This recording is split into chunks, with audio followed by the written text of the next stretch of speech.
Dimuliakan Allah Subhanahu wa taala. Tidak terasa sebentar lagi, beberapa hari ke depan kita akan memasuki bulan suci Ramadan.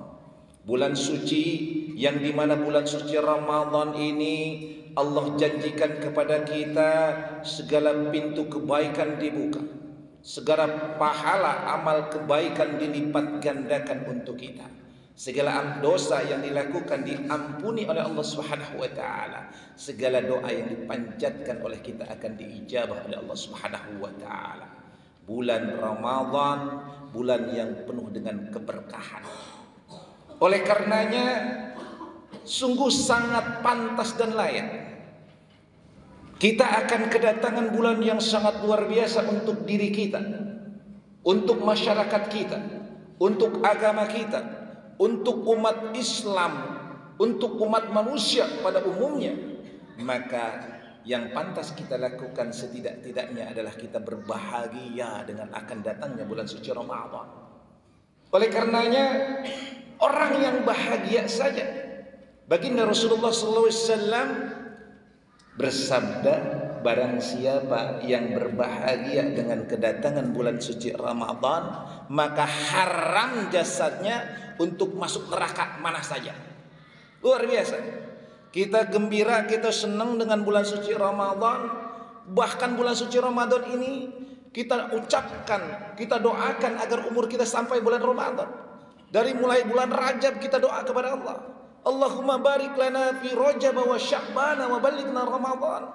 Ya Allah, berikanlah keberkahan kepada kami pada bulan Rajab dan Sya'ban, dan sampaikanlah usia kami kepada bulan suci Ramadan. Insyaallah mudah-mudahan kita bisa umur kita sampai pada bulan suci Ramadan. Mudah-mudahan kita bisa menyambut bulan suci Ramadan dengan penuh kebahagiaan, memanfaatkan fasilitas-fasilitas yang Allah berikan kepada kita dengan sebaik-baiknya pada bulan suci Ramadan nanti. Hadirin yang dirahmati Allah Subhanahu wa taala. Lalu apa sih yang paling esensi yang harus kita siapkan menyambut bulan suci Ramadan? Yang pertama adalah kuatkan dan kokohkan iman kita. Karena iman inilah yang menjadi pondasi dasar beramal kita. Semua amal yang kita lakukan dasarnya harus iman yang mantap. Kalau kagak ada iman, orang beramal itu asal-asalan saja. Kalau imannya tipis, maka dia melakukan sebuah amal biasanya asal-asalan saja. Tapi kalau imannya mantap, bagus, kokoh, maka insya Allah dalam implementasi sebuah amalia akan melahirkan karya-karya bermanfaat bagi dirinya dan masyarakatnya. Kuatkan iman kita. Jangan sampai iman kita ini makin goyah. Apalagi lazatud dunia ini sekarang semakin hebat, menggoda umat Islam, menggoda kita. Coba saja kalau nggak percaya. Mungkin saat ini kita alhamdulillah masih bisa sholat berjamaah, sholat Jumat berjamaah. Tapi ada saudara-saudara kita yang agamanya Islam masih sibuk-sibukan macet di jalan tol. Masih ada orang yang sibuk-sibukan di tengah jalan. Masih banyak. Oleh karenanya lazatud dunia ini luar biasa bagi kita. Alhamdulillah kita masih bisa melaksanakan sholat Jumat secara berjamaah. Oleh karenanya yuk kuatkan iman kita. Kuatkan iman kita. Hidup dengan iman. Mati membawa iman. Bertemu dengan Allah Subhanahu wa taala dalam keimanan. Kita diridhoi oleh Allah, dan Allah meridhoi kita untuk masuk dalam surganya dan keridhoannya. Amin ya Allah ya Rabbal alamin. Lalu yang kedua yang harus kita persiapkan, tingkatkan kualitas dan kuantitas ibadah kita. Kualitasnya tingkatkan. Kita sudah istiqomah sholat berjamaah, tingkatkan lagi kualitasnya. Kita sudah lagi misalnya melaksanakan sedekah, tingkatkan lagi kualitasnya. Kalau biasa sedekah 10.000 di tiap Jumatan, tingkatkan 100.000. Kalau kita biasanya sedekahnya setiap hari Jumat saja, tingkatkan menjadi tiap hari. Tingkatkan kualitasnya, tingkatkan kuantitasnya. Kalau kemarin saya tidak pernah melaksanakan sholat-sholat sunnah, tingkatkan, laksanakan sholat-sholat sunnah itu. Maka menyambut Ramadan dengan ibadah yang berkualitas, dengan ibadah yang kuantitasnya semakin meningkat, maka itulah pahala kita. Itulah yang akan kita tuai nanti ketika dihisab.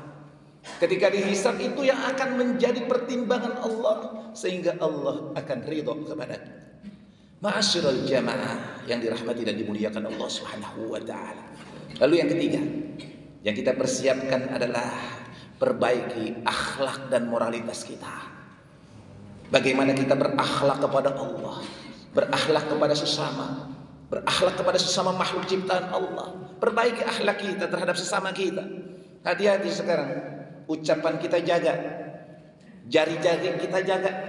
Gara-gara jari-jari kita ngetik-ngetik di YouTube, ngetik-ngetik di internet, itu bisa jadi masalah. Sudah banyak contohnya. Oleh karenanya di dunia saja sudah ada masalah, apalagi nanti di akhirat.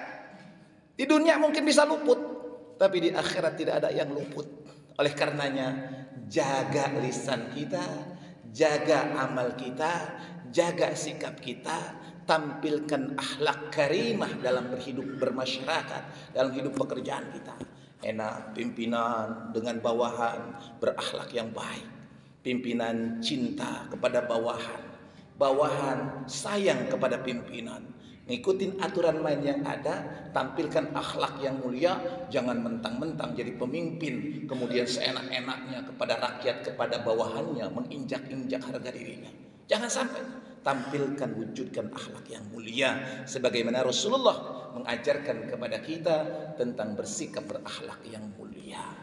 Dan yang terakhir, mari kita sama-sama saling membebaskan diri dari dosa dan kesalahan di antara kita. Kalau selama ini, selama 1 tahun, mungkin di kantor kita, di tempat pekerjaan kita, di masyarakat kita, sering tanpa sadar lisan kita, ucapan kita, perbuatan kita, sikap kita menyinggung perasaan orang lain, segera meminta maaf, terutama kepada keluarga kita, kepada istri kita, kepada anak-anak kita. Mari kita sama-sama kepada orang tua kita, datangi orang tua kita, datangi orang tua kita, mohon keriduan kepada orang tua kita.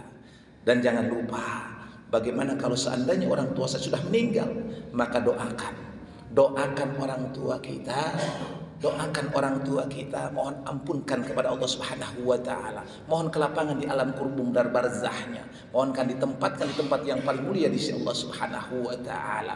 Dan jaga akhlak kita, jaga amal kita, jangan sampai amal kita amal yang buruk, karena keburukan amal yang kita lakukan akan membuat orang tua kita yang sudah wafat akan merasakan penderitaannya, akan merasakan kesedihannya. Mungkin kita tidak bisa melihat sekarang, tapi kita akan merasakan nanti ketika kita sudah wafat. Hadirin yang dirahmati Allah Subhanahu wa taala, mudah-mudahan di bulan suci Ramadan ini Allah berikan kesehatan kepada kita semua. Mudah-mudahan di bulan suci Ramadan nanti berikan kekuatan oleh Allah Subhanahu wa taala untuk mengokohkan iman kita, untuk memperbanyak, mempertingkatkan kualitas dan kuantitas ibadah kita, untuk mampu kita berakhlak dengan akhlak yang mulia, senantiasa berkasih sayang di antara satu dengan yang lainnya sebagai sebuah ikatan ukhuwah Islamiyah. Amin ya rabbal alamin. A'udzu billahi minasyaitonir rajim. Bismillahirrahmanirrahim. Wal 'ashr. Innal insana lafi khusr illa alladhina amanu wa 'amilus shalihat wa tawassaw bil haqqi wa tawassaw bis sabr. Barakallahu li wa lakum bil Qur'anil 'azim wa nafa'ni wa iyyakum bima fihi minal ayati wa dzikril hakim wa taqabbalallahu minni wa minkum tilawatahu.